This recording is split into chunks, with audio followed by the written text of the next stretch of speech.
Entonces estábamos en la última clase, estábamos conversando acerca de un tema que parecía un poquito medio enredado, pero que en realidad con el hilo del ovillo en la mano se puede desenredar y al final no es tan enredado como parece. El tema era acerca de los campos receptivos o campos receptores a nivel de la retina.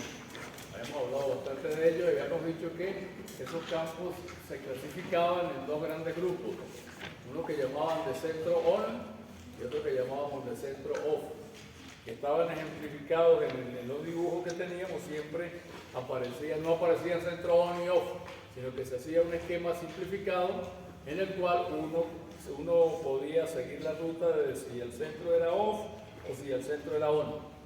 El centro on era aquel que cuando se estimulaba, decíamos que los centros de esos campos receptivos tenían una organización muy particular, tenían un centro y tenían una periferia.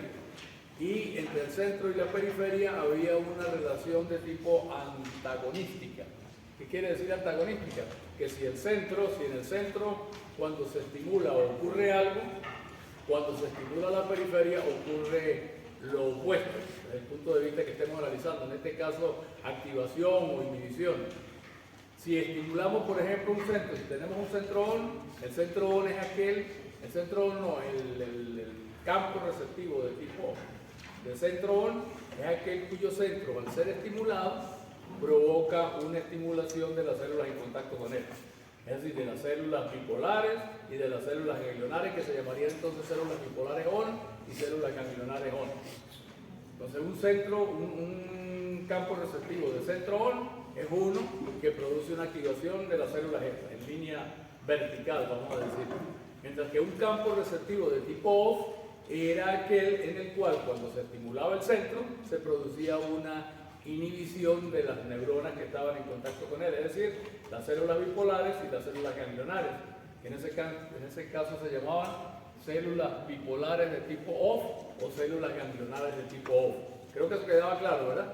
Habrían entonces dos tipos, generalmente hablando de campo, uno on y otro off, de centro on y de centro off.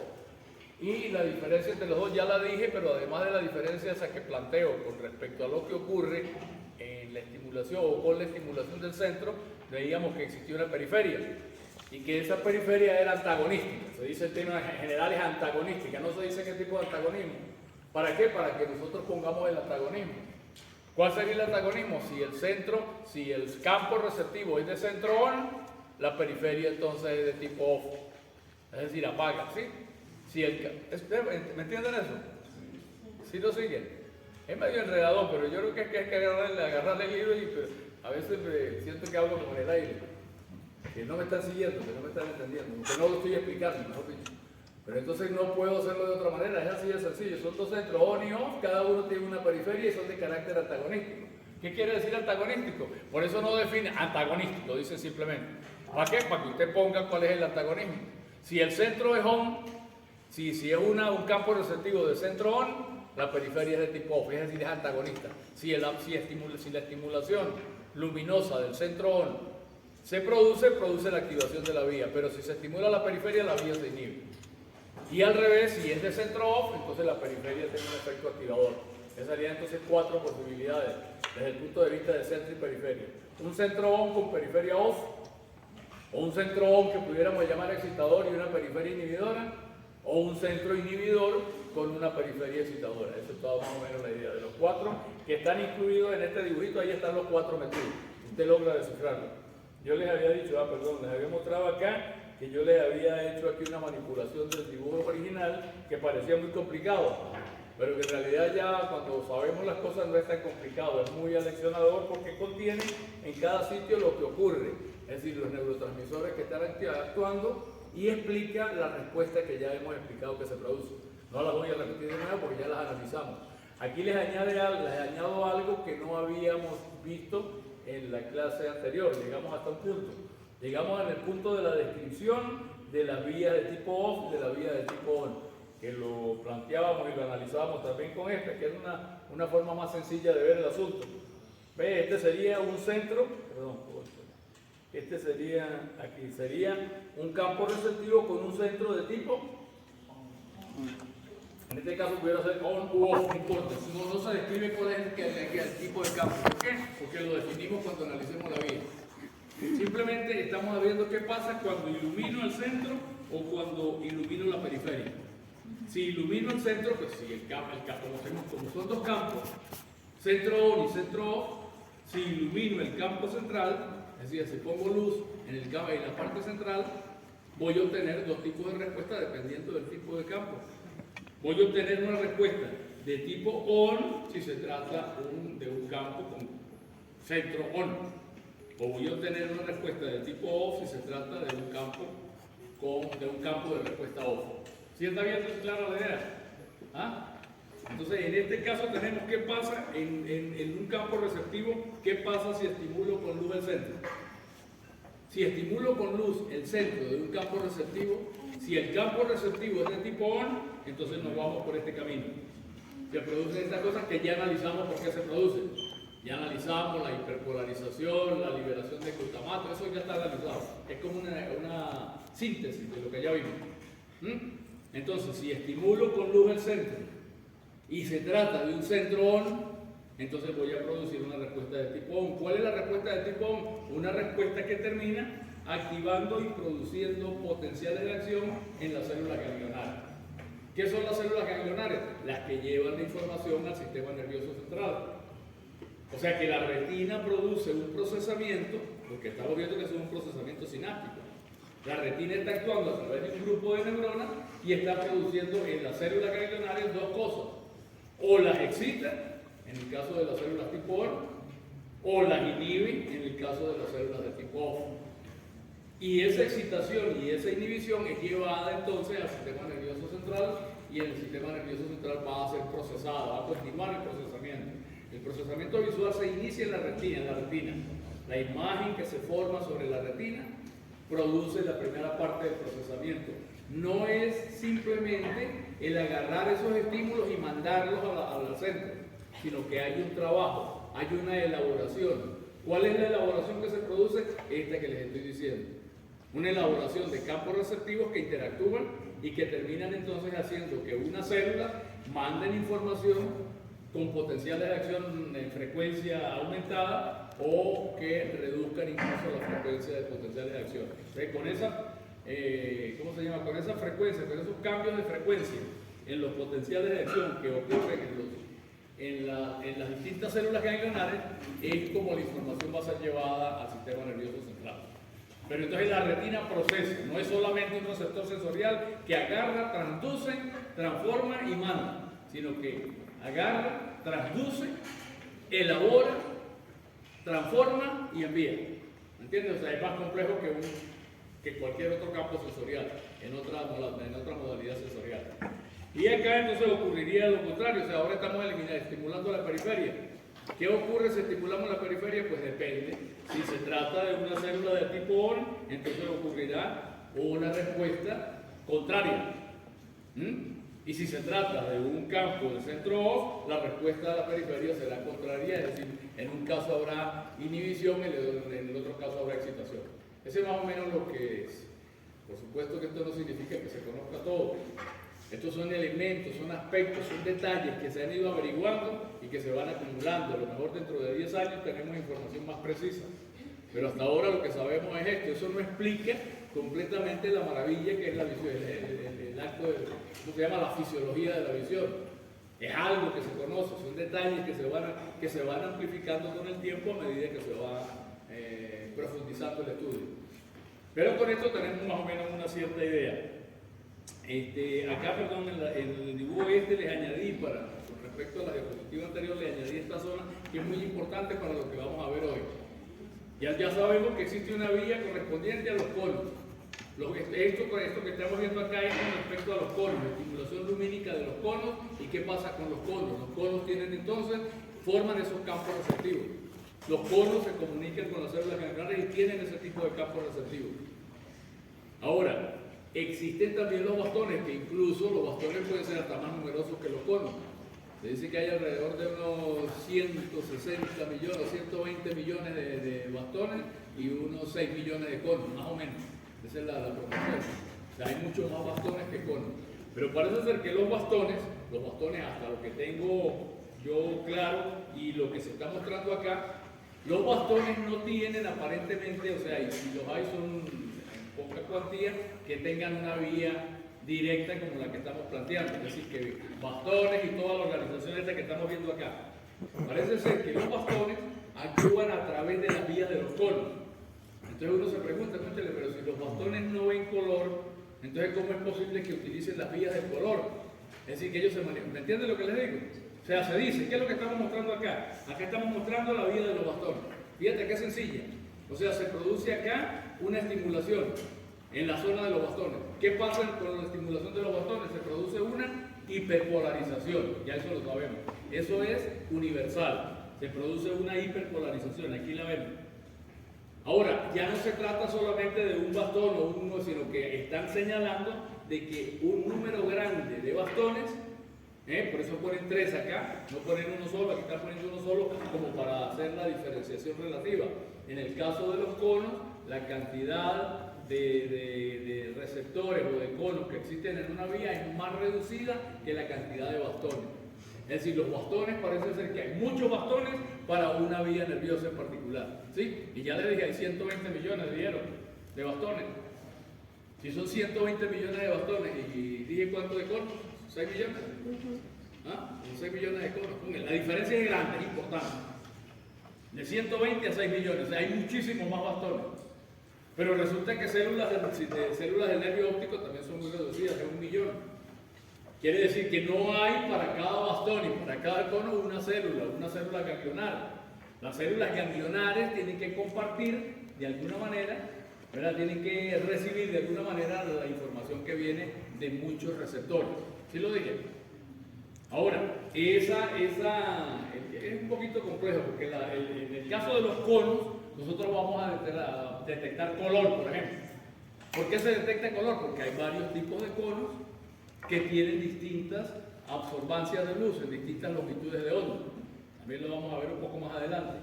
Entonces, con eso, cuando se estimula con una luz determinada unos conos, entonces se estimulan en ciertas proporciones, en proporciones distintas, distintos conos de distintas longitudes de onda. ¿Sí? Eso hace entonces que un color determinado implique la estimulación de un 50% de una longitud de onda, de un 25% de la otra y un 25% de la otra. Es decir, una radiación lumínica es capaz de estimular en ciertas proporciones un conjunto de esos conos que dijimos que son que perciben la luz, que son solo de 3 tipos, en distintas proporciones. Entonces, en una proporción determinada, el cerebro interpreta eso como un color particular. Existirían 3 colores primarios, dicen, que son el rojo, el verde y el azul. Es el RGB ese que existe para los televisores, RGB. Ustedes no han visto las conexiones, los conectores esos que llaman RGB, que es red, green y blue. Entonces, esos son los 3 colores primarios. Los pintores, cuando trabajan con los colores, lo que hacen es que combinan también 3 colores primarios y con esos 3 colores primarios ellos pueden obtener una gama enorme de colores. Si le ponen una cantidad de una gotica de amarillo con 3 goticas de rojo, entonces tienen un color que está entre el amarillo y el rojo, que sería como un anaranjado más o menos. Y así entonces ellos pueden preparar sus colores porque mezclan en distintas proporciones los distintos colores primarios. El pintor sabe cómo entonces quiere un color, él ya sabe, tengo que echarle, que la práctica se lo dice también, ¿no? Tengo que echarle tantas goticas de esto, hay que echarle un poquito de blanco porque se me fue la mano, le he hecho un poquito del blanco y el negro el blanco tiene todas las longitudes de onda mezcladas, es la luz blanca, y el negro no tiene longitudes de onda, el negro es porque absorbió todo, no pasó nada, y por eso se refleja, que no refleja nada, por eso vemos negro. Pero bueno, entonces ustedes me entienden lo que les digo, ¿verdad? O sea, tomando como ejemplo lo que ocurre a nivel lo que hace el pintor cuando mezcla con 3 colores primarios, logra conseguir distintas tonalidades de color. Por supuesto que puede mezclar después colores de otro tipo y obtiene colores de distintos tipos, pero con los 3 primarios obtiene la mayor parte de la gama de colores que nosotros vemos. Entonces, con esos 3 colores primarios, él puede preparar tonalidades o pigmentos de distintos color y con eso manejar una gama alta de colores. Ahora, cuando usted compra un teléfono millones de colores. Son miles de millones de colores que usted puede tener ahora con la electrónica esta, porque combinan de manera, lo pueden hacer con una alta precisión, y mientras más precisión, mayor es el rendimiento, se llama eso, en la rendición de color. Cuando la precisión no es tan grande que usted ve entre varios colores, cuando es muy bien logrado el proceso, entonces usted logra distinguir, o mejor dicho, a veces no lo distingue usted, sino que está en la pantalla objetivamente, supuestamente existen miles y a veces millones de colores. Miles o millones de colores significa que son combinaciones pequeñitas de cada uno que pueden lograr cambios sutiles que a veces ni siquiera percibimos. ¿Sí? ¿Está bien la idea? Entonces, con los tres conos, con los tres tipos de conos que tenemos, el sistema visual se las arregla, porque con esos tres, cuando llega la luz a la retina, entonces en cada zona que llegan, dependiendo de la longitud de onda, se excitan entonces conos de distintas capacidades de respuesta. Y lo hacen en distintas proporciones. Unos se pueden activar más que otros, y cuando se excitan conos en distintas proporciones, eso es interpretado por el cerebro como un color. Recuerden que ya les dije que el color en realidad no existe en la naturaleza. Lo que existe son las radiaciones electromagnéticas. Eso que llamamos color lo hacemos nosotros, lo construimos nosotros. El cerebro diseñó y dijo vamos a esta longitud de onda. El cerebro, no sé si fue el cerebro el que lo hizo. Yo no creo que el cerebro sea tan inteligente, por eso, a pesar de que es muy inteligente. Una de las cosas que maravilla es no solamente lo increíble de lo que estamos estudiando, cuando se estudia cualquier ciencia, sobre todo fisiología, que es la que estudia la ciencia de las moléculas o de las estructuras más sofisticadas. Maravilla la manera como está organizada, maravilla lo increíble de aquello, pero maravilla también lo increíble del hombre que puede penetrar en esas cosas, ¿verdad que sí? Es increíble como está hecha la naturaleza, asombroso, pero también es asombroso que el hombre pueda penetrar en ello, y lo hace mediante la ciencia, y eso es lo que estamos haciendo nosotros acá, tratando de explorar de manera lo más científica posible esos aspectos de la naturaleza. Bueno, entonces les decía que resulta que como estamos viendo acá, estamos interpretando lo siguiente. Resulta que les digo que los bastones, por ejemplo, se excitan cuando los bastones cuando se estimulan con la luz, es decir, cuando son estimulados por la luz, esa es su respuesta, que producen hiperpolarización. Aquí tenemos la respuesta. ¿Ven? Con un dibujito lo tenemos resuelto. ¿Y por qué no ponen aquí tres? Pues no, para no poner 1000, ponen tres como para decirte, mira, en realidad los bastones son muchos. O sea, muchos bastones, porque hay tantos bastones, que muchos bastones tienen que converger en una vía de esto. ¿Sí me expliqué? Entonces te ponen tres bastoncitos, nada más. ¿Ya ves que son tres? No, es una manera de decir muchos.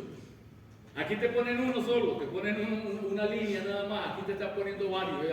Aquí es un cono, ¿verdad? Otro es cono, y aquí son muchos bastones. Esos muchos bastones entonces tienen también un efecto, pues, tienden a bajar, ¿cómo se llamaría eso? En línea vertical. ¿Cómo sería la línea vertical? La línea vertical serían primero los bastones, o sea, primero los fotorreceptores, que serían estos acá, luego tendríamos las células bipolares, o sea, hay células bipolares, aquí están, son estas que están acá. Esas células bipolares se especifican, tienen una nomenclatura muy particular, porque son muy particulares. Se llaman células bipolares de los bastones. Yo les había dicho, creo que se lo dije antes, las células bipolares se clasifican en tres tipos. Hay dos tipos de células bipolares de los conos. Unas que llamamos on y otras que llamamos off. ¿Lo recuerdan?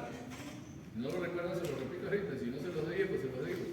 Entonces son las células bipolares de los conos, son de dos tipos, de tipo on y de tipo off. Las células bipolares de los bastones no se llaman ni de tipo on ni de tipo off, se llaman células bipolares de los bastones. Aquí están entonces representadas esas células bipolares de los bastones, serían estas de acá. En la línea que nosotros acabamos de analizar, no acabamos desde el punto de vista de la secuencia que llevamos, que analizamos en la clase anterior, la línea de los conos sigue, aquí está la línea, o sea, son células bipolares y células ganglionares. Aquí vamos bien hasta las células bipolares. ¿Sí? Pero resulta que cuando seguimos adelante haciendo el análisis, las células bipolares, en este caso, ya no se van a comunicar directamente con unas células ganglionares, de los bastones. ¿Sí lo dije? Acá las células bipolares, que serían estas, se van a comunicar con las células ganglionares. Fíjense que acá, en este caso, no vemos una comunicación directa con células ganglionares. ¿Por qué? Porque aparentemente no existe esa comunicación directa. Pareciera como que los bastones no tienen su propia vía para llevar la información al cerebro. Cosa rara, ¿verdad? Bueno, raro en todo en este sistema visual. Fíjense que los bastones acá, en vez de continuarse con las células ganglionares, que sería lo esperado, de acuerdo con lo que hemos visto con los conos, ellos resulta que se continúan, que se conectan con sus propias células amacrinas. Esas células amacrinas que tenemos acá también son muy particulares, se llaman células amacrinas de bastones, o amacrinas células A2, es decir, células, un tipo especial de células amacrinas. ¿Por qué son especiales esas células amacrinas? Bueno, primero porque reciben su conexión directamente de las células bipolares, aunque también aquí hay una conexión de las amacrinas y de las bipolares. Pero en este caso lo que me interesa destacar es que de las células amacrinas hacia adelante ya no siguen las células ganglionares propias de bastones, sino que esas células amacrinas, estas células amacrinas que tengo para los bastones, se comunican con las células bipolares de los conos. ¿Lo dije? Parece raro, ¿verdad? O sea, lo repito para resaltar el hecho. O sea, cuando usted tiene los bastones, cuando hacemos el análisis de los conos, seguimos una vía directa. Conos, células bipolares, células ganglionares. Bien sea del campo ON o bien sea del centro ON o del centro OFF. Esa es la línea. Las células ganglionares, recuerden que son las que llevan la información al sistema nervioso central. No hay problema, como dicen, no hay rollo. O sea, los conos están mandando la información a través de las vías ganglionares y las células ganglionares con la fibra del nervio óptico que sale de llevan la información para el centro. Pero resulta que cuando se ve acá, como veo yo acá, o sea, cuando se trata de bastones, pareciera como que los bastones no tienen su vía propia. No tienen una vía propia. Entonces, ¿cómo pueden no tener una vía propia? Bueno, aparentemente acá, esta conexión que implica fotorreceptores, células bipolares de bastones y células amacrinas de bastones, las células amacrinas de bastones se conectan directamente con las vías de los conos. ¿Lo dije? Se conectan con las vías de los conos y con esa vía de los conos ellas van a actuar como si fueran, van como a remedar o van a utilizar fundamentalmente la vía de las células estas llamadas células ON. O sea, sobre todo van entonces a emplear la vía ON para enviar información, aunque emplean las dos. Emplean las dos. ¿En qué sentido emplean las dos? De aquí parten conexiones que activan, ¿ven? Estas conexiones acá son excitadoras. Excitan a las células bipolares, de la vía ON. ¿Sí lo dije? Ahí está el dibujito hecho, de todas maneras. Yo sé que eso hay que sentarse y meditarlo porque a mí me ha costado también meditarlo. No es así que me llegue y pum, listo, ya lo tengo. Tengo que meditarlo, tengo que hacer, me confundo, tengo que volver y tal, hasta tenerlo más o menos y cada vez lo maneja uno mejor. Entonces, repito, las células amacrinas estas son muy especiales. ¿En qué sentido son especiales? Que ellas se conectan con las células bipolares de las vías de los conos.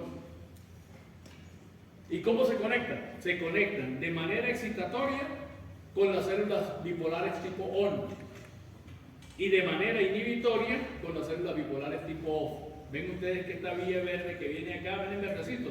Esto verde es cono, es bastones, perdón. Verde, todo, aquí sigue la vía. Entonces de acá hay una conexión de las vías estas, de las células amacrinas, con las células bipolares tipo ON. Y es de tipo excitatorio. Y hay una conexión inhibitoria, esta verde que está acá, recuerden la rayita, cuando una rayita así perpendicular a la línea, eso implica inhibición. Hay una inhibición de estas mismas células hacia las células de tipo OFF, las bipolares tipo OFF. ¿Qué es la conclusión que yo puedo sacar de esto? Que los bastones en realidad están utilizando, a pesar de ser tantísimos, y yo creo que por eso, por ser tantísimos, no pueden tener sus vías propias, están utilizando entonces las vías propias de los conos. Pero entonces la pregunta es, ¿cómo es que dice que los bastones no ven color? ¿Cómo es que dice que los bastones sirven para distinguir, ya lo hemos dicho y lo vuelvo a repetir, para distinguir, digamos, las diferencias de tonalidad entre claro y oscuro? Eso es principalmente lo que nos dan los bastones. O sea, que es la visión que nosotros tenemos de noche, en nocturno, en la oscuridad. Nosotros tenemos, ahora vamos a hablar precisamente de eso, de la adaptación a la luz y a la oscuridad. En la oscuridad nosotros no vemos colores. Nosotros vemos las sombras, vemos los bultos, contrastes distinguimos los objetos, pero no le distinguimos color a los objetos. ¿Por qué? Porque estamos viendo de noche, precisamente con los bastones que no tienen sensibilidad al color. Pero entonces, ¿cómo es posible que no tengan sensibilidad al color y lleven información a través de vía de color? Es una de las preguntas que uno se hace. ¿Sí me entiende la pregunta? Si ellos supuestamente son ciegos al color, si lo que me dan es contraste de luz y claridad, ¿cómo es que ellos no tienen sus propias vías para hacer eso, sino que utilizan las otras vías? Entonces, la respuesta debe estar en que ellos excitan de manera indiscriminada a todos los conos, a todo el sistema de conos, ¿entienden? Y entonces producen es como una luz blanca. ¿Sí me expliqué? ¿O sí lo dije? ¿Sí lo intenté decir? La pregunta clave es, ¿por qué cipotes los bastones se mezclan, o sea, llevan información de los conos que son tan importantes para el color? Y sin embargo, cuando ellos están actuando, nosotros no vemos color. Lo que vemos es simplemente diferencia entre luz y sombra, que es lo que vemos de noche en la oscuridad.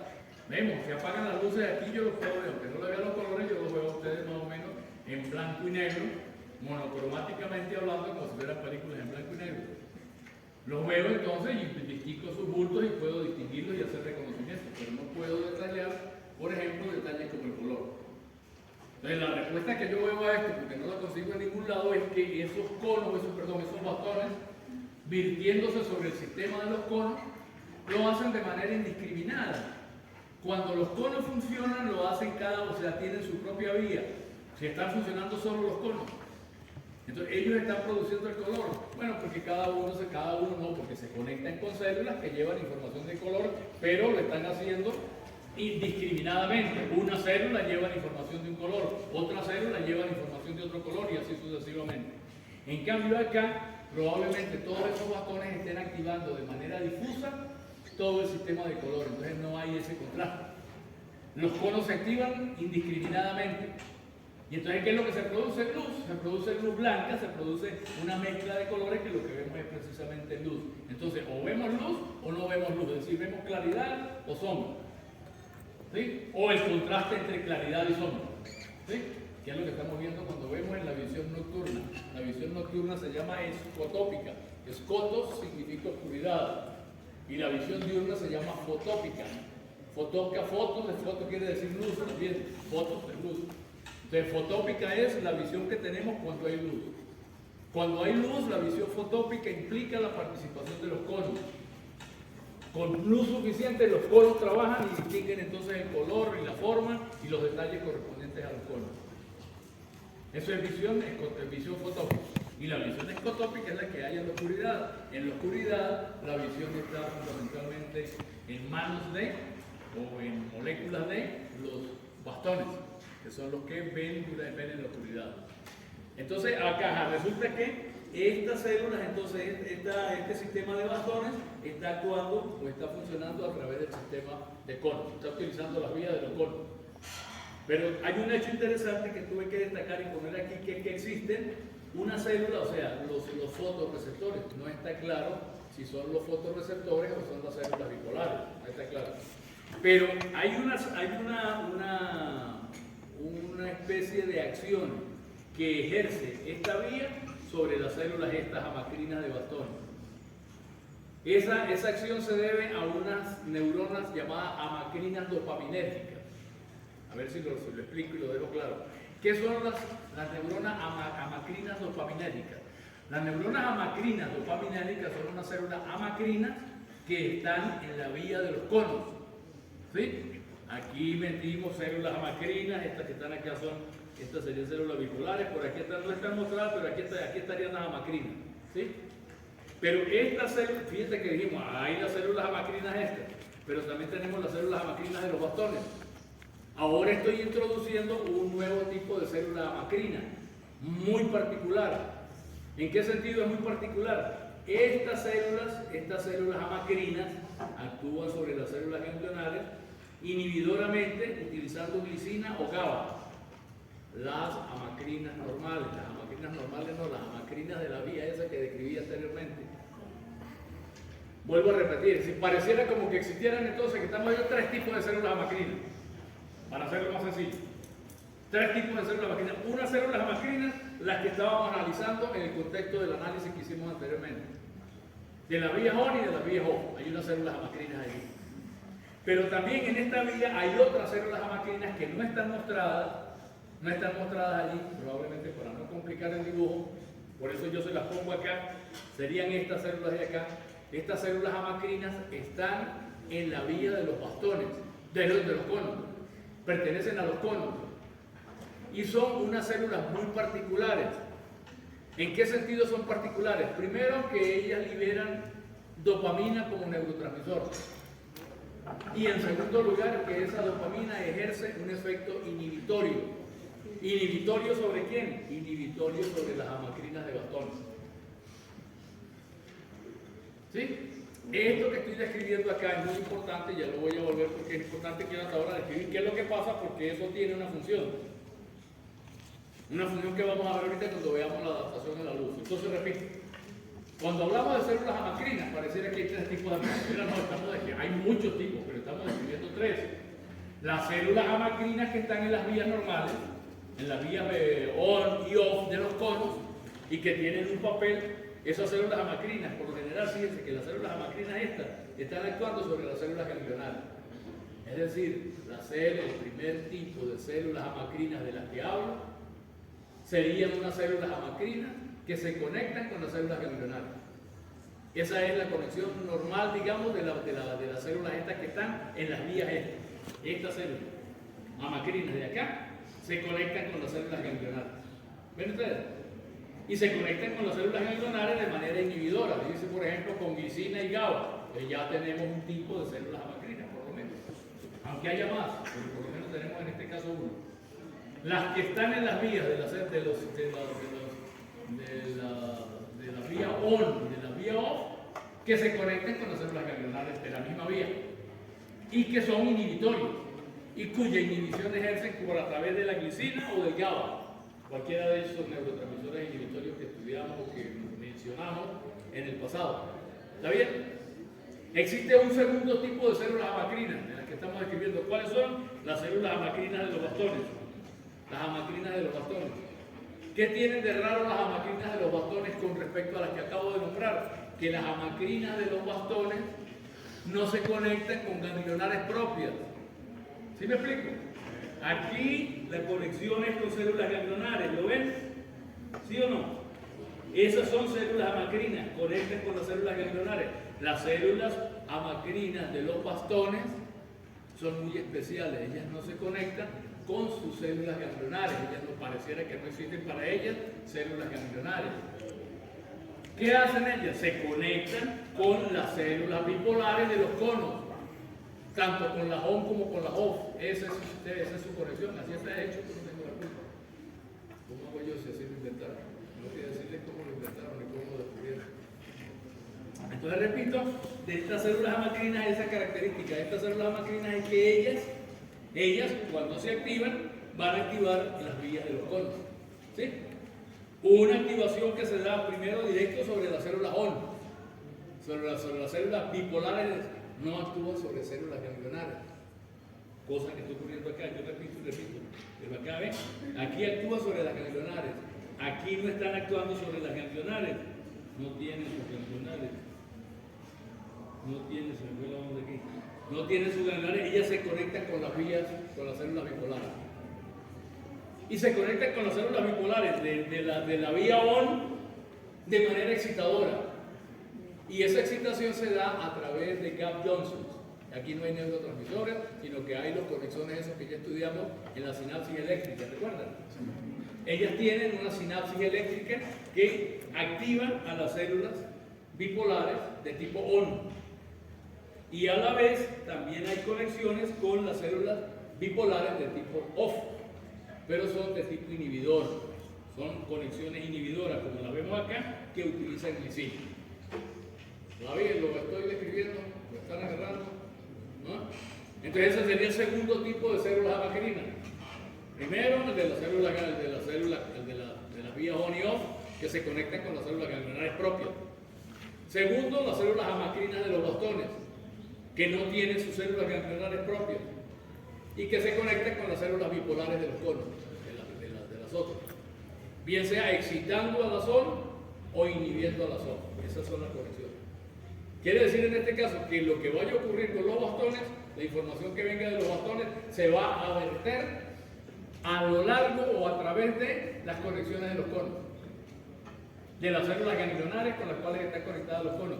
No tienen ellas sus células ganglionares, pero usan las células ganglionares de nosotros. Se aprovechan. ¿Está bien? Y aparte de eso tenemos un tercer tipo de células amacrinas. ¿Cuál es ese tercer tipo de células amacrinas? Son, las puse aquí de este lado para no enredar el pastel acá. No, mentira, aquí está. Las puse de un lado. Estas células amacrinas estarían ubicadas también acá junto con las amacrinas de las células on y off. ¿Me entiendes? Estarían junto con esas. ¿Lo expliqué? Pero yo las estoy poniendo aquí a un lado. Entonces, estas células amacrinas se llaman células amacrinas dopaminérgicas, lo cual destaca precisamente el hecho de que ellas liberan dopamina en sus terminaciones nerviosas y que la dopamina además es inhibitoria. Ven ustedes acá el palito vertical. Entonces eso quiere decir que las células llamadas amacrinas dopaminérgicas son influenciadas por las vías de los conos, sobre todo la parte positiva, la de la activación de los conos, y a su vez ellas inhiben a las células amacrinas de los bastones. ¿Ven ustedes? Entonces por eso que fíjense que nosotros dijimos que la visión fotópica es la visión de día, ¿sí? Es la visión que tenemos cuando de día o cuando hay luz. Yo soy en la medianoche y tenemos prendida la luz, esa es una visión fotópica. Dependiendo del tipo de iluminación, que fluorescente o bombillos, ahora los LED estos que hay de muchos tipos. Pero cuando hay luz, están funcionando principalmente los conos. Y los conos transmiten la información que nosotros detectamos por la luz.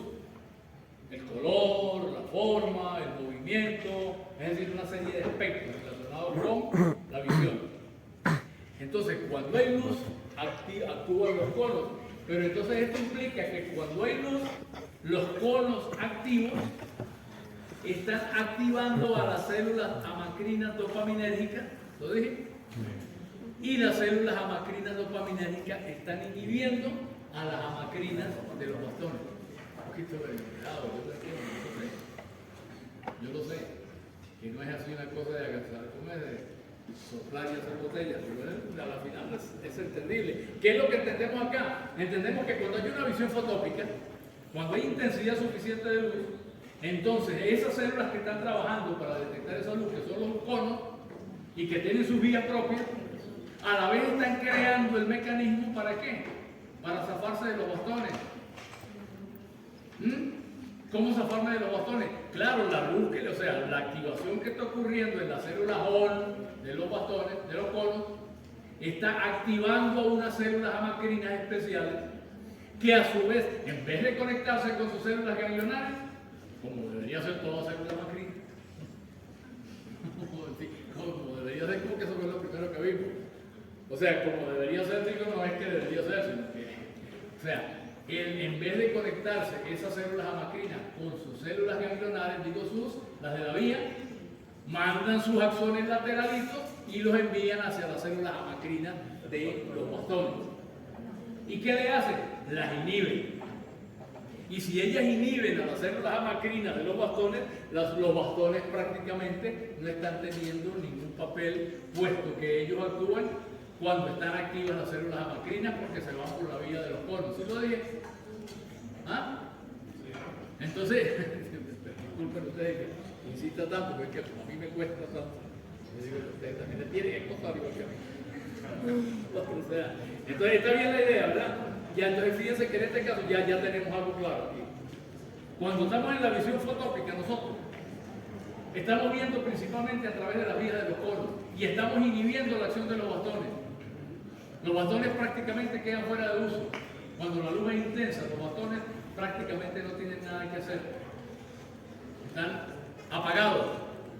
¿Y por qué están apagados? Porque las celulitas estas mantienen inhibidas a las células amacrinas de los bastones, que son las que se conectan con la vía que lleva información al cerebro. Eso no ocurre. ¿Qué pasaría si estas células dejan de ejercer esa inhibición? Si las células estas dopaminérgicas amacrinas dejan de ejercer esa inhibición sobre las células amacrinas, ¿qué pasaría?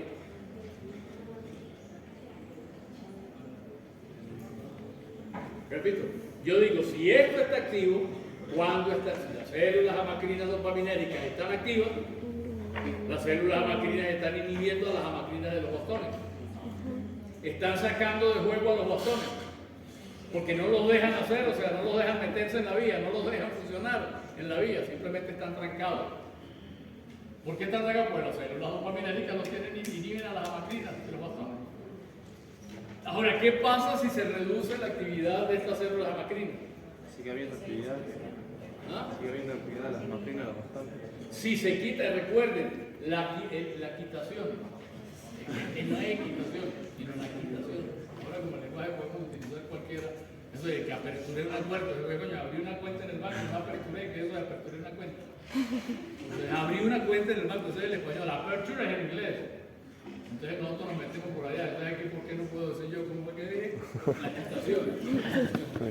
No la equitación, porque eso tiene sentido, eso de los caballos y tal, ¿no?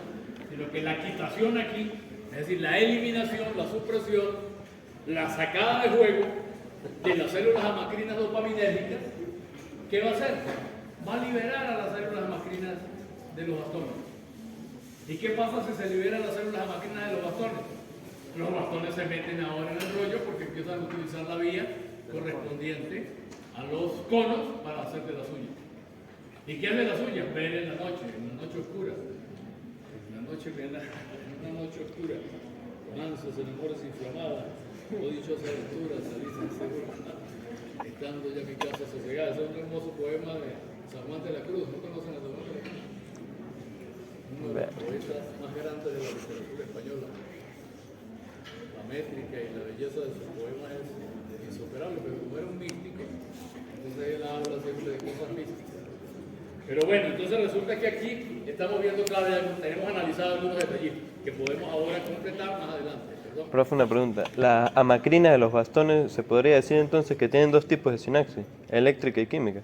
Claro, las amacrinas de los bastones tienen dos tipos de conexiones con las células bipolares de los conos. Una con las bipolares ON de tipo excitador, a través de Cap-Johnson. Entonces, si ellas se excitan, la excitación esa pasa a través de los Cap-Johnson a las células bipolares ON. Es lo que le estoy diciendo. ¿Ves lo que está mostrando acá? Esta flecha que quedó interrumpida aquí por la Cap-Johnson, pero que notan que es excitadora por la flecha, es excitadora porque actúa a través de la Cap-Johnson. Y si ella se excita, va a excitar entonces a las células a través de la Cap-Johnson. Pero a través de unas conexiones con glicina, ella inhibe a las otras, a las bipolares. O sea que tiene dos efectos: inhibir a las bipolares y estimular inhibir a las bipolares off y excitar a las bipolares on. ¿Sí? Pero lo que quiero que entiendan en esto es este procesito de aquí, cómo las células estas amacrinas dopaminéricas, ¿cuándo están activas las células amacrinas dopaminéricas? Cuando están viendo luz, ¿no? En plena luz. Cuando hay luz intensa, ¿qué está ocurriendo? Están ¿cómo se llama? Los receptores estos de luz están produciendo una activación a la final de las células amacrinas dopaminéricas. El proceso de excitación con la luz activa las amacrinas dopaminéricas y ellas inactivan a las células amacrinas de los bastones cuando hay luz. ¿Qué pasa cuando no hay luz? Bueno, una de las cosas que ocurre cuando no hay luz y que vamos a ver más, y por eso tardo tanto en explicar este detalle, es que cuando hay adaptación a la luz, entonces estas células tienen una importancia fundamental. Si ellas dejan de estar activas, ¿y cuándo dejan de estar activas? Cuando el sistema está inactivo. ¿Y cuándo está inactivo en el sistema? Cuando no hay luz. ¿Sí les expliqué? Si no hay luz, el sistema está inactivo. Si no hay luz, perdón. Aquí. Si no hay luz, el sistema está inactivo. Si hay luz, ese sistema está activo. Y si está activo, están activas las dopaminéricas amacrinas. Y si están activas las dopaminéricas amacrinas, están inactivas las dopaminéricas de los bastones. Cuando se va la luz, que es raro, eso no me va aquí mucho, pero ya podemos tener la experiencia cuando llega la noche, que se va la luz, cuando no hay luna, y hay estrellas que nos alumbran, no hay luz de la otra. Entonces, cuando no hay luz, cuando llega la oscuridad, ¿qué ocurre? Si no hay luz, este sistema de los conos pues está inactivo, se inactiva. Ya vamos a ver. Se inactiva, llega un momento en que la oscuridad puede ser tan que los bichos ya no sirven, o sea, no sirven, y ellos ya no detectan nada, no ven nada, se inactivan. Y si se inactivan las dopaminérgicas. Las amacrinas estas dopaminérgicas. Y si se inactivan las amacrinas dopaminérgicas, se activan las amacrinas de los bastones. Y si se activan las amacrinas de los bastones ahora se dan el lujo de usurpar o de utilizar la vía de los conos para hacer de las de ellos. ¿Qué es de las de ellos? Ver en la oscuridad. Se utiliza ahora el sistema, se usa para ver en la oscuridad. Pero con ese sistema no distinguimos colores, no distinguimos nada, vemos solo claridades y contrastes entre claridades y sombras. Y distinguimos bultos y distinguimos formas, sin llegar a una precisión en el detalle y sobre todo sin ninguna precisión de color. En la oscuridad no vemos color. Ajá, seguimos. Este dibujito es el que les dije que le iba a poner, así está, digo, ustedes pueden usarlo sencillo, ver que no está tan enredado. Aquí pareciera muy enredado, aquí parece más sencillo, pero menos explicativo. Y es menos explicativo porque está todo, bueno, en el caso no es en alemán, entonces es menos explicativo todavía. Pero se los dejo, si quieren poner, aquí están las traducciones de lo que tiene, de lo que está aquí sin traducir. Pero es para que vean, yo les dije, les voy a mostrar el bicho sencillo y todo lo que lo modifiqué para hacerlo tan complejo y enredado. ¿Verdad que parece mucho más enredado así? La cantidad de detalles, pero es más completo. Una vez que usted sepa todo su broma, lo que tiene que mirar aquí y ver qué pasa y que no tiene que estar yendo para allá y volviendo para acá. Y ahí tiene toda la información disponible. Seguimos entonces, esto ya se los mostré otra vez, ya les acabo de describir qué es lo que pasa. Es un ejemplo sencillo de lo que ocurre con la estimulación del centro o la periferia en los distintos casos de centro on o de centro off. ¿Qué ocurre en cada caso? Simplemente para que lo tengan, es más sencillo todavía. Aquí está que este es metabotrópico negativo para la tipo 1 y este es ionotrópico positivo para el glutamato para la de tipo O. Y así se puede entender todo lo que explicamos ya anteriormente. Seguimos adelante.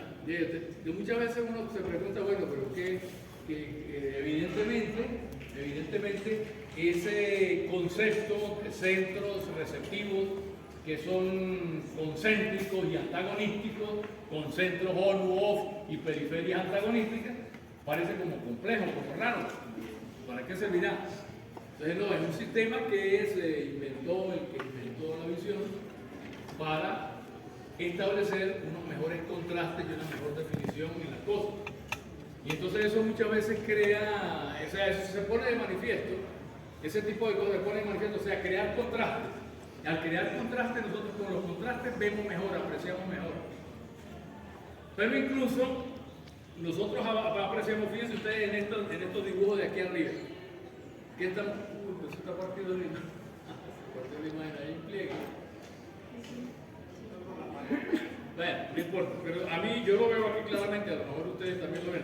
Ven un recuadro, un cuadrilátero que tiene en el centro un círculo. En el primer caso el cuadrilátero es de fondo negro, el círculo acá es de un tono gris.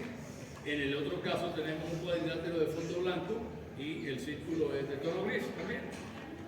Resulta que los dos círculos son del mismo gris. Si usted no los tuviera sobre los fondos estos, ellos tendrían exactamente la misma tonalidad. O sea, usted puede agarrar una lámina negra y una lámina blanca y agarra y corta dos círculos, un círculo o lo que usted quiera, ¿verdad? De una zona gris. Usted lo ve fuera, lo ve, son exactamente el mismo gris. Pero si usted agarra ahora y coloca uno de esos círculos en uno de los fondos y el otro en el otro fondo, ¿qué ven ustedes ahí? ¿Ustedes ven la diferencia? Yo la veo aquí, pero no sé ustedes si la logran ver o no. Ajá, ahí hay, así más o menos se ve, ahí hay dos círculos que son el mismo gris. ¿Ustedes lo ven igual? ¿Ustedes ven igual exactamente el mismo gris ahí entre los dos círculos que están arriba? ¿Ustedes tienen algún problema de visión? Lo que pasa es que el fondo negro se ve más claro. Yo veo que el de la izquierda, el que está sobre el fondo negro, es más claro que el de la derecha. El gris de la derecha, el gris que está sobre el fondo blanco, es más oscuro. O sea, es una ilusión óptica, no es una ilusión óptica, es la forma de presentar de qué es lo que está ocurriendo con estos campos receptivos que acabamos de analizar. Es difícil de explicar el asunto, pero es un hecho. Yo antes pasaba una serie, yo no sé si es National Geographic, en uno de esos canales, en donde mostraban, tenían programas que mostraban las ilusiones y las percepciones, entre comillas, equivocadas, que uno llamaría ilusiones ópticas. ¿Sí? Como cuando usted pone a ver, hay un dibujo, usted pone a ver un dibujo, por ejemplo, te aparece o bien una muchacha muy bonita, una señora con un sombrero muy elegante, o bien una viejita muy fea y arrugada que parece una brujita. Y usted puede cambiar la vista como percibe uno o el otro. Hay uno que parece un conejo y también a la vez una liebre, o sea, perdón, un pato. Usted a veces lo ve como un pato y otras veces lo ve como una liebre. O sea, la percepción, o sea, es como dice el tipo aquel que está haciendo. Ustedes nunca vieron a esos tipos callejeros vagabundos que con unas copitas están moviendo y metiendo unos maicitos debajo de la copa y tienen tres y las mueven y tal y pan, pasan uno para otro y te digo, ojo que la vista engaña, usted después apuesta un bolívar o un bolívar no vale nada, $1 y tal, porque yo creo que está aquí y dice, pan, levanta, no está ahí, está en otro lado. Entonces la vista en realidad nos engaña, nos produce algunas aparentemente ilusiones, ¿verdad? Como los cambios estos de tonalidad del gris, cuando el gris es un solo, el gris es el mismo. Usted cortó de la misma cartulina dos círculos grises, pero lo puso sobre el fondo negro y puso el otro sobre el fondo blanco y los grises cambian de color. ¿Cambiaron de color en la realidad? No, algo pasó en ustedes. O sea, ¿por qué ocurre eso? Eso lo llaman, tiene un nombre, le dicen que eso es el contraste simultáneo. Contraste simultáneo lo llaman. Pero entonces, aquí hay una explicacióncita que podemos darle más o menos, aquí hay una explicación o algo que trata de explicar el fenómeno. Ese fenómeno se iniciaría en la retina misma. Es decir, la manera de estimular en la retina los campos receptivos me va a producir ese efecto. ¿Cuál efecto me va a producir? Cuando usted coloca dos cuerpos o dos objetos de distintas tonalidades, uno más claro y el otro más oscuro, el más claro se va a ver siempre más claro y el más oscuro se va a ver más oscuro. ¿No? Entonces acá, por ejemplo, aquí entre el negro y el gris, ¿cuál es el más oscuro? Negro. El negro. Claro que ya el negro, más de negro no se puede ver, el negro ya no puede ser, el negro no se puede ver más negro, ¿lo entiendes? Negro es negro, ¿entiendes? Punto. Ya no hay, si fuera el gris, usted sí puede tener tonalidades de gris. Entre el negro y el blanco, usted tiene una gama de combinaciones de negro y blanco que van produciendo grises cada vez más oscuros, hasta llegar del blanco total, donde no hay nada de gris, o no hay nada de negro, al negro total, donde todo es negro. Entonces la idea es, bonito que esto fuera un poco, que el negro no fuera tan negro, simplemente que fuera un poquito menos negro, o un poco más oscuro que el centro. El hecho es que la regla dice que cuando usted tiene estos tipos de conexiones así de contexto, vamos a llamarlo, en el cual tiene dos elementos con distintas tonalidades de color, el que es oscuro se ve más oscuro y el que es más claro se ve más claro. Entonces, en este caso acá, ¿cuál es el más oscuro? El de afuera. Entonces se vería más oscuro el negro, pero yo digo, no puede ir más allá del negro, el negro es negro. Pero entonces este se ve más claro. En la zona clara es más clara y la oscura es más oscura. Acá en este caso resulta que el oscuro es esto que está acá, el gris, y el blanco es lo más claro. Entonces, ¿qué ocurre? Que lo más oscuro se ve más oscuro y lo más claro se ve más claro. Tampoco se puede ir más claro de lo blanco. Esa es la máxima claridad. Ahora, ¿por qué se podría producir eso de acuerdo con lo que hemos analizado? Aquí tenemos una explicación, fíjense.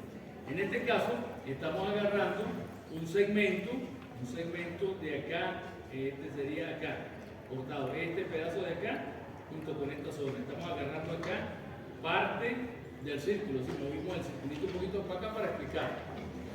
Se supone que aquí vamos a suponer que allí hay un centro de lo que acabamos de analizar. ¿Sí? Este tipo de centro, ¿cuál es? Supuestamente estoy poniendo un centro positivo, o sea, ese sería un campo receptivo con centro positivo. ¿Sí o sí? Un campo receptivo con centro positivo y con periferia negativa, es decir, inhibidora. Nosotros vimos unas diapositivitas, no las mostré, pero la vez pasada se las mostré. No se las voy a mostrar ahorita, pero podemos recordarlas, que es lo siguiente, fíjense. Este campo receptivo, que tiene un centro positivo, tiene un halo alrededor que es negativo. Pero es negativo, o sea, es antagonístico con respecto a la luz. ¿Sí me expliqué? Si esta zona queda dentro de esta área y está siendo estimulado este centro, en la periferia de él, si cae dentro de esta zona oscura, ¿qué está haciendo? Sería un estímulo no luz. Si el estímulo fuera lumínico, si hubiese luz ahí, ¿qué pasaría con este centro de acá? ¿No me entiende lo que está aquí abajo?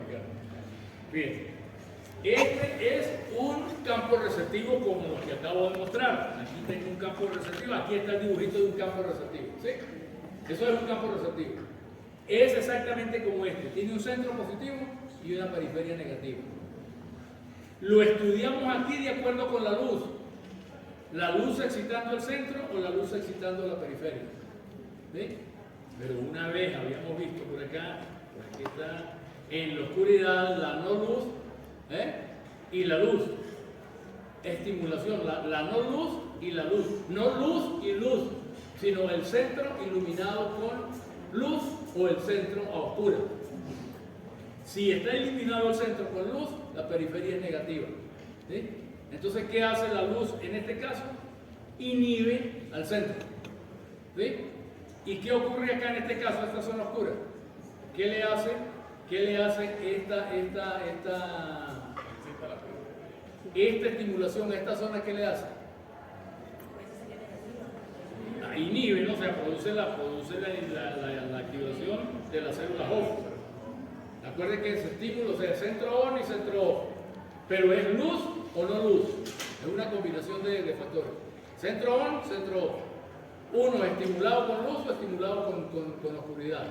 Volvamos a este sitio para que lo entendamos mejor. Aquí. Esta zona es positiva. Alrededor es negativa. Si aquí hubiese luz, ¿cómo estaría la zona positiva si son antagonísticas? Si esto fuese luz, estoy agarrando esta media luna de acá oscura, la media luna, para entender el fenómeno, la media luna. ¿Qué pasaría si esto fuese luz? Si eso fuese luz, como el centro receptivo tiene esa organización antagonística, entonces esta zona iluminada inhibiría a la central. ¿Sí me explico? Inhibida la central, ¿qué quiere decir? En este caso implica que él va a mandar una información como de menos claridad. ¿Entiendes? El centro ese ahora envía información como que está menos clara la cosa. ¿Por qué? Porque tiene un centro que está iluminado con más intensidad y el contraste juega eso. Pero resulta que el estímulo acá es un estímulo que es no luz, es un estímulo más oscuro. ¿Sí? ¿O no? ¿Qué le hace la no luz a este centro de acá?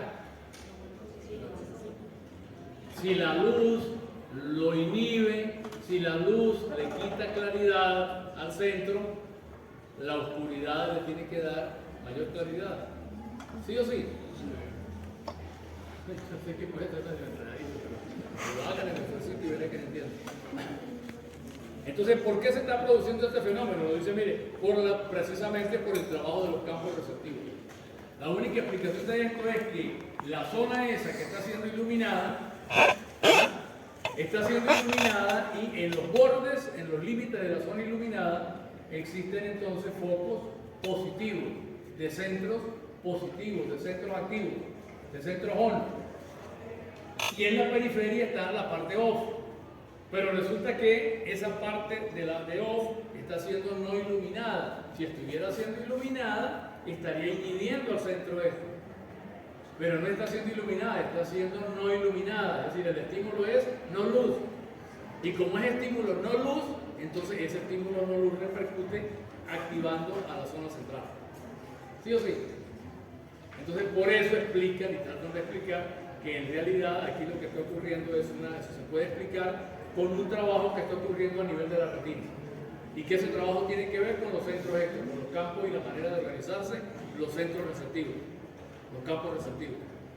En este caso, en el caso de acá, es lo contrario. O sea, tú tienes ahora, resulta que tiene esta zona gris que está en contacto con una zona blanca. Esta zona está iluminada. ¿Ven ustedes? Esta zona negativa ahora está iluminada. Si está iluminada, ¿qué le va a hacer al centro? No va a inhibir. ¿Qué quiere decir inhibirlo? Que hay menos intensidad luminosa. El cerebro interpreta que está inhibida la zona, quiere decir que hay menos claridad, ¿sí o sí? Si la zona central no está inhibida, el cerebro interpreta como que allí si no está inhibida, hay mucha claridad. Si se inhibe, la claridad es menor, es decir, es más oscura. Eso es lo que es el contraste. O sea, o es claro o es oscuro. Claridad o oscuridad. En este caso, repito, en este último caso, ¿qué ocurre? Que esta zona de acá, que es la periferia de este centro, está en la luz.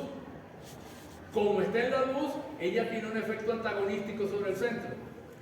¿Cuál es el efecto antagonístico sobre el centro? Un efecto inhibidor. Inhibe al centro. Si se inhibe el centro, ¿cómo interpreta el sistema nervioso arriba lo que está ocurriendo? Hay menos luz. Esa información de luz que me está llegando me dice hay menos luz. ¿Ven? ¿Y por qué hay menos luz? Hay menos luz porque la periferia me está produciendo una inhibición de esa zona. Y la periferia, en este caso, es iluminada, es más intensa la luz y produce la inhibición del centro. Por eso la parte derecha se ve más oscura. Yo sí la veo aquí bastante más oscura. ¿Ustedes no la ven? Bueno, cuando se lleven las diapositivas, ustedes la van a ver ahí más aquí. Se van a dar cuenta de que yo les digo la verdad, de que una zona es más oscura que la otra. Yo la percibo así. En realidad, si no es que me está buscando la varola y el que hizo el texto en realidad me puso una vaina más gris y otra menos gris, pero él me dice que no, yo puse las dos del mismo color, las dos del mismo tono, ahí están para y veo las cosas distintas. Eso entonces es simplemente una explicación de qué es lo que ocurre y por qué existen ese tipo de campos receptivos y cómo eso participa en la percepción nuestra de los tonos de luz y sombra, de claridad y oscuridad. Fíjense que aquí el fenómeno es más intenso, esto ya es más complicado para explicar, eso tiene que ir, pero les muestro para que vean la ilusión, aquí es más intenso todavía, ahí sí creo que no haya duda. Resulta que las bandas son unas bandas negras alternando con una banda blanca, ¿entiendes? Como una cebra, pero no es una cebra porque son derechitas las reglas. Entonces, un rectángulo largo, este de acá es negro, el que le sigue blanco, negro, blanco, negro, blanco, negro, blanco. O sea, bandas blancas y bandas negras, de manera seriada, consecutiva, formando como una escalera. Podemos imaginarnos que no hay más nada sino las puras bandas blancas y negras. Primero, sacar el dibujo del contexto, quitar lo demás y dejar la pura banda blanca y negra. Si yo ahora agarro segmentos o recuadros también de la misma cartulina o del mismo papel, del mismo tono de gris, y los coloco sobre las bandas, depende de dónde las coloque, así va a ser la percepción que yo tenga del grado de claridad o de oscuridad de esos segmentos que estoy colocando allá. Aquí coloqué segmenticos del mismo tono, son la misma cartulina, el mismo gris. Los coloqué sobre las bandas negras. ¿Ven? Están sobre las bandas negras.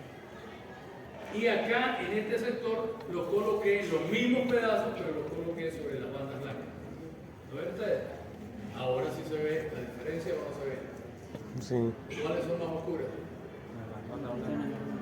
Las más oscuras son las que son menos claras. La de la derecha. ¿No se ve que esto está más oscura que esta de acá? Sí. Es una ilusión óptica que surge también, pero ya no es explicable tan fácilmente con los campos retinianos.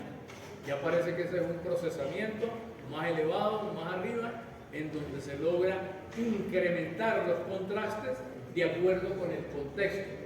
De acuerdo con el contexto. Ya no solamente se trata de los campos estos acá, sino se trata también de que el cerebro interpreta de acuerdo con el contexto, es decir, de acuerdo con las circunstancias, interpreta entonces las distintas tonalidades de gris, en este caso, pero eso vale también para otros colores, vale para otros aspectos. Estamos describiendo solamente un aspecto, el aspecto de la tonalidad de gris, en el caso de que esté sobre una banda negra, el gris es más claro que cuando está sobre una banda blanca. En las bandas blancas son más oscuros, en las bandas negras son más claras los pedacitos esos que estoy colocando allá. Bueno, eso no lo vamos a explicar, es como mostrarles así como un poquito de que vean que en realidad, ojo que la vista engaña. Nos equivocamos a veces al percibir y nos equivocamos de una manera que todo el mundo se equivoca. Todos miren, no, eso no es eso. Y cuando le sacan los papelitos y los ponen afuera del contexto, cuando están en ese contexto, tienen esa tonalidad. Si lo saco fuera del contexto, entonces cambia la percepción. Bien sea que el contexto no permita la diferenciación, o bien sea que hasta incluso ocurra una diferencia en la... Bueno, caramba.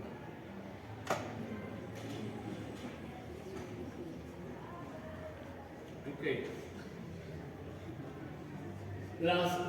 Bueno, con esto hay muchísimas cosas que seguir hablando de, pero no podemos revisar toda la... Eso es una especialidad completa, o sea que estamos revisando solamente aspectos resaltantes acerca de lo que es la función de la fisiología visual.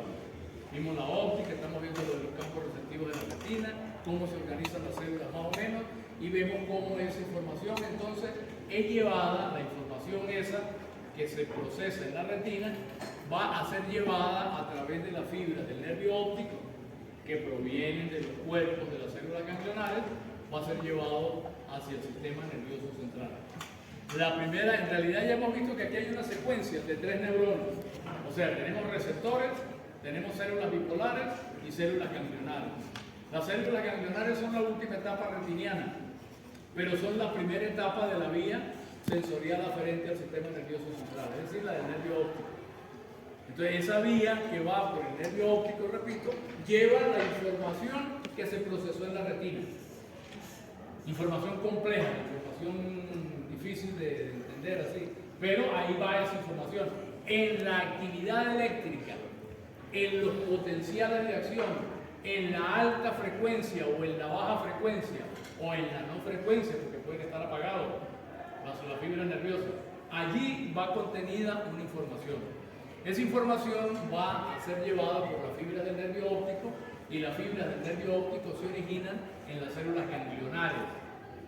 Las células ganglionares se pueden clasificar, hay muchas variedades de células ganglionares, pero en líneas generales, se puede establecer que existen 3 tipos de células ganglionares. Repito, hay muchas variedades y hay veces, son 400, no son 400, pero se describen como 30 por lo menos distintas células con distintas características, pero que se pueden agrupar en 3 conjuntos principales.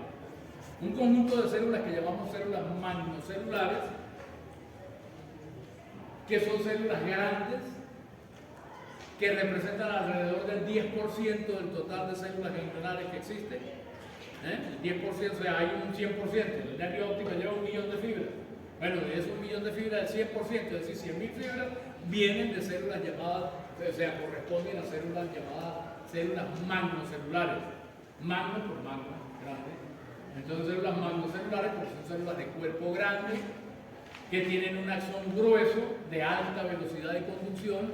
Ustedes vieron en algún lado la velocidad de conducción de los axones, que depende, entre otras cosas, del diámetro del axón. Mientras mayor el diámetro del axón, mayor es la velocidad de conducción. Y no solamente eso, sino que también la mielinización es un efecto que es un hecho que modifica la velocidad de conducción. Las células mielinizadas conducen a más velocidad que las células no mielinizadas. Entonces, estas células grandes, tipo M, de cuerpo grande, de axón grueso, que tienen un campo receptivo bastante denso también, con muchas ramificaciones, y que salen entonces con fibras en el axón, en el nervio óptico. Esas fibras tienen unos axones gruesos de alta velocidad de conducción. ¿A dónde van esas células que van acompañando al nervio óptico? ¿A dónde van esas fibras? Que provenientes de las células ganglionares se dirigen hacia el sistema nervioso central. Ellas se dirigen fundamentalmente a la primera etapa de relevo. Las vías sensoriales o las vías nerviosas de los sistemas tienen distintas etapas. Aquí vemos una etapa sensorial que va desde el receptor sensorial en las células ganglionares de la retina hasta el primer relevo. El primer relevo de la vía está a nivel del llamado cuerpo geniculado lateral. El cuerpo geniculado lateral, aquí lo estamos representando de manera sencilla, el cuerpo geniculado lateral se llama geniculado por la palabra, porque parece una rodilla. La rodilla en latín es genus, por eso se habla de genuflexión. Genuflexión es flexión de la rodilla. Cuando usted se arrodilla frente a algo, eso es una genuflexión. Y hay lo que llaman el genus valgus y el genus albus, que llaman que es cuando las piernas son torcidas hacia X. Es porque las rodillas están desviadas en forma de X o están cambadas. Se llaman cambetos, que es lo que tienen las piernas así, más bien abiertas, formando como un hueco, hay una cueva en medio de las dos. En cambio, las otras son así, se separan. Ahí es genus, la palabra genus es por el genus valgus, y la palabra genuflexión porque genus significa rodilla. Y aquí el dibujito parece una rodilla, ¿verdad que sí? Entonces se llama cuerpo geniculado lateral, porque está a un lado, no está en el medio. Hay un cuerpo geniculado medial, pero este es el lateral. Entonces ese cuerpo geniculado es la primera etapa de llegada de las células que provienen de la retina. Y las células que provienen de la retina son las células ganglionares. Y las células ganglionares esas las estoy clasificando en células de tipo M, que son M de magno, magnocelulares, que además van a hacer contacto con unas capas que también se llaman magnocelulares a nivel del cuerpo geniculado. Ustedes ven aquí 6 capitas, ven amarillos 2, aquí ven unas como carnita, color carne, que son como 4, y en medio de ellas unas capitas azules. Las células magnocelulares que provienen de aquellas células, o sea, que son aquellas células gruesas, grandes, que representan el 10% del total, que tienen axones de bastante diámetro, que conducen a gran velocidad, esas células tienen o conducen un tipo de información. Ellas tienen ciertas características, ellas llevan en su información, están llevando una información al sistema nervioso central. Ellas llevan ya algo de información, o sea, en la retina se elaboró la información y esa información ya va distribuida en forma de los nervios, de las fibras que forman el nervio óptico. Pero las fibras del nervio óptico llevan información particular con respecto a ciertos detalles. Esos detalles, ¿cuáles son en líneas generales? Son detalles, por ejemplo, digo en general, ¿no? O sea, detalles como el color. El color va contenido o va codificado en ciertos tipos de neuronas que llevan información sobre el color. El color, la forma, el movimiento, el contraste, es decir, hay diferentes características de la información que nosotros estamos viendo. Esa información ya va arreglada y mandada, mire, por aquí va esto, por aquí va lo otro y por aquí va lo otro. Es decir, eso se llama una especie de arreglo y de conducción paralela. ¿Paralela qué quiere decir? Que cada axón, cada grupo de células lleva algo de información. Llevan información. Por ejemplo, las células M, aquí están. Aquí yo les hice un arreglito ahí con respecto al dibujo y les completé aquí lo que no estaba en el dibujo. Las células magnocelulares, aquí están los 3 tipos de células de los que estoy hablando. Aquí están las células, estas amarillas las llaman también parasol. Células en parasol, grandes, amplias, tienen una gran convergencia y llevan información de campo receptivo grande.